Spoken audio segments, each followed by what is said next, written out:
सुनो जब तुम नहीं होते मेरे इतराब में हमदम, मुझे जिंदा तो रहना है। सो तेरे नाम की खुशबू से, सो तेरे नाम की खुशबू से सांसें आबाद करती हूँ। तख़य्युल से तेरे हरदम हज़ारों बात करती हूँ। मैं महसूस करती हूँ तुम्हारे लम्स को ऐसे कि सांसें महक उठती है।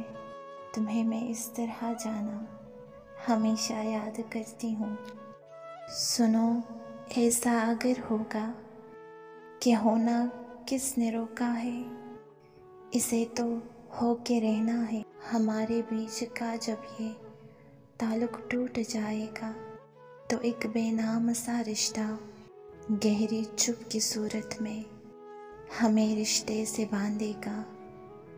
सो ऐसा हो चुका जाना मेरा वजदान कहता था, ताल्लुक टूट जाएगा कि रिश्ते को निभाने में, इसे शादाब करने में ज़रूरत दो की होती है।